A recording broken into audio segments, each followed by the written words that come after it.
Olá, povo de Deus. Para quem não me conhece, eu sou o pastor Jairo Silva, sou pastor sênior da Desp Church, que fica no bairro de Piedade, na rua Aracatu, 459.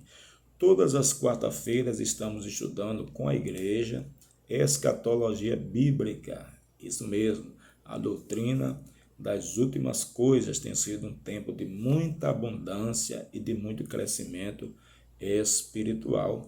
E convido você e a sua família, um amigo, para participar conosco em um desses encontros. Vai ser muito edificante. Vejam bem, nesses encontros recebemos perguntas frequentes e uma delas é quem é Gog e Magog, né? Há uma grande inquietação no arraial do povo de Deus, né? Sobre esses personagens Gog e Magog, quem são, de onde virão. E nós não podemos ficar questionando, ficar preocupados, inquietos, né, sobre esses personagens, nem de onde virão. Por quê? Porque quando Ezequiel recebe de Deus essa revelação e Ezequiel entrega para os seus contemporâneos, todos automaticamente já sabiam nos dias de Ezequiel de quem se tratava. Por quê? Porque todos os grandes inimigos de Israel, eles vieram do norte. Então, essa profecia no tempo de Ezequiel fazia total sentido e todos compreendiam com exatidão de quem Ezequiel estava falando. Mas quando a Bíblia fala de Gog e Magog, em Apocalipse 20, né, a partir do verso 7, a Bíblia também está querendo revelar uma outra grande guerra que será declarada contra o povo de Deus. Quando a gente estuda Gog e Magog, a gente vai logo no Gênesis, né? Na origem de tudo. No capítulo 10, verso 1, 2 e 3, a Bíblia vai falar sobre a família dos Jefenitas, né? Jafé era um dos filhos de Noé. E os seus descendentes foram Gomer, Magog, Madai, Javã, Tubal, Meseque e Tiras. E no verso 3 fala de um outro personagem chamado Togarma, né? Que era um bisneto de Noé, portanto, neto de Jafé. Então, a Bíblia fala que Gog e Magog, eles vêm, né, dessa família ali naquela tabela das nações de Gênesis capítulo 10. Portanto, a origem dessas pessoas, elas descendem dessa família. Mas quando a gente estuda escatologia, as profecias bíblicas, né, a gente vê que há muito simbolismo, há muita alegoria. O que a gente precisa ter em mente é que quando Deus revela a mensagem para Ezequiel, Deus estava querendo lembrar para o seu povo que sempre o mal está tentando vencer o bem, mas que o seu povo, o povo da sua aliança, não ficassem desesperados, porque Deus tem todo o programa, toda a agenda do universo pré-estabelecida e todos os eventos eles passam pelo crivo da permissão de Deus e que nunca o mal irá triunfar sobre o bem. Jesus bem disse a Pedro lá em Mateus 16, quando disse: as portas do inferno, elas não prevalecerão contra a minha igreja. O que Jesus estava lembrando para Pedro é que nenhuma das guerras que a igreja, que o povo do Senhor empenhou e travou, nenhuma delas foram perdidas, salvo quando o povo de Deus havia quebrado a aliança e havia se afastado, transgredido algum mandamento do Senhor.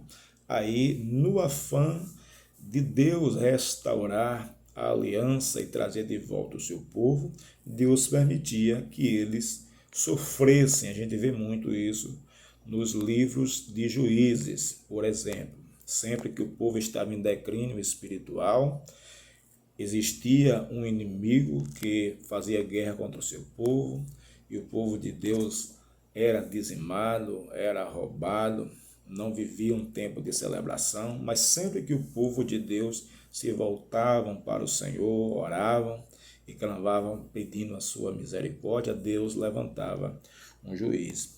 Portanto, esta guerra de Gog e Magog, ela aponta para um tempo que irá ocorrer na história, uma última guerra final do mal contra o bem. Então não precisamos tentar desvendar, ficar fazendo malabarismo profético, exegético, escatológico, tentando apontar pessoa ou lugar, porque isso não é o cerne da questão. Ok?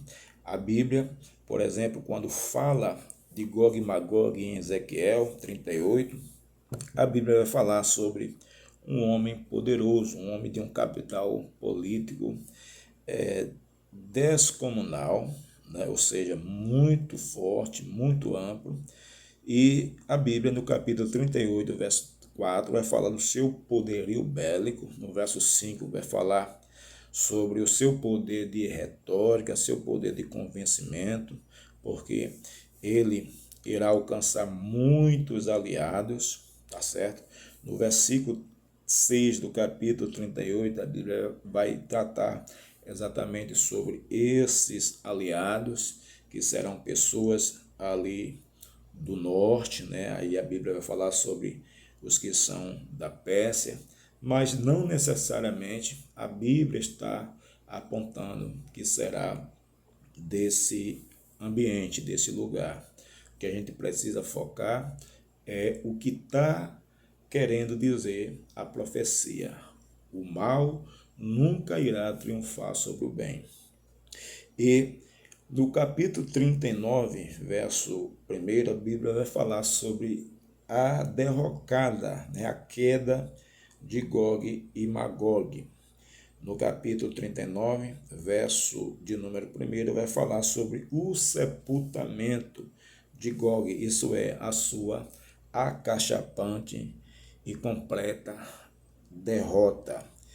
Essa guerra final de Gog e Magog, que a Bíblia fala em Apocalipse capítulo 20, verso 7, será uma guerra tão sem precedente, uma guerra tão terrível, tão cruenta, sangrenta, que Israel precisará de pelo menos 7 meses para sepultar os cadáveres que ficarão estendidos ali na Cidade Santa, em Jerusalém. Será um tempo de muito confronto, um tempo de morte, um tempo de muita carnificina, mas o povo do Senhor triunfará novamente. No capítulo 20, verso 7, exatamente como nós, os pré-milenistas dispensacionais, acreditamos que essa última batalha de Gog e Magog contra Deus e o seu povo ocorrerá logo posterior ao período do milênio. Durante o milênio, Apocalipse 20, verso 1, 2 e 3 conta que Satanás será preso, um anjo vai descer do céu com a chave do abismo, com uma corrente nas mãos, irá prender Satanás por 1000 anos. Não necessariamente a Bíblia está falando de correntes físicas, correntes humanas, porque sabemos que Satanás é um espírito, é um anjo caído. O que a Bíblia está querendo contar com essa prisão é que durante o milênio Satanás ele sofrerá restrições, ele terá o seu poder limitado por Deus. E a gente entende que Satanás nada conseguirá fazer, porque Deus o impediu, né, de fazer por meio da sua palavra. Então, no verso de número 7, logo ao se completar esses 1000 anos, Satanás será solto novamente. E essa soltura de Satanás, ela tem um propósito, ela segue uma lógica. E qual é a lógica? Durante o milênio, muitas pessoas nascerão nesse tempo. Isaías, capítulo 11, no capítulo 65, conta, como será o milênio, a sua natureza. E o profeta diz que durante o milênio, morrer com 100 anos é morrer ainda muito jovem. Então, as pessoas que não foram tentadas por Satanás, porque ele estava preso, ele estava limitado, essas pessoas que nasceram no milênio, elas deverão passar, por o crivo da tentação, o crivo do teste. A sua fidelidade deverá ser provada, porque Deus não é tirano, Deus não é ditador, Deus não deseja ter ninguém, de forma forçosa ou forçada.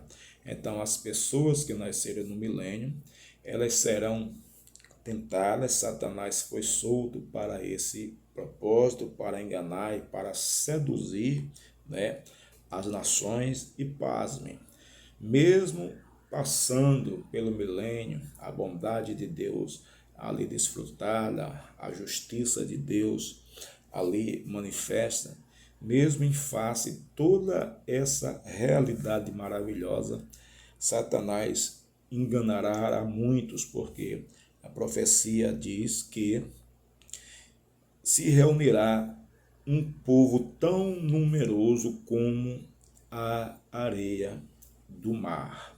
Então, essas pessoas, elas serão tentadas e, infelizmente, muitas delas, milhões delas, irão migrar para o lado, do arqui-inimigo de Deus, de Satanás. Então, é nesse momento que Satanás e sua horda se sentem, numerosos, fortes e preparados. Então, eles marcham para a cidade santa, para Jerusalém, para fazer guerra contra o Messias, contra aquele que estará governando na teocracia durante o reino milenar. Então, haverá de fato esta grande batalha, mas o que nos enche de consolação, de paz e tranquilidade é que, mais uma vez, Gog irá cair. Haverá uma derrota acachapante e, novamente, Cristo, Deus e o seu povo triunfará. Então, em suma, toda a história bíblica conta a guerra do mal contra o bem, mas em nenhum momento da história o mal triunfou de forma cabal sobre o bem, porque a história ela já foi contada e o livro do Apocalipse revela logo no primeiro capítulo que há um trono. No capítulo 11, Apocalipse diz que esse trono está lá. Em Apocalipse 22, no final do livro, o trono está lá novamente, onde Deus tem o controle no início, no meio e no fim. É isso que nós precisamos pensar e é isso que deve encher o nosso coração de alegria. Amém? Se você foi edificado com esse vídeo, compartilha, envia para um grupo de amigos e não se esqueça, venha participar conosco em um dos nossos cultos na Adesp Church. Um beijo a todos, que a graça do Senhor vos console e vos fortaleça para este tempo.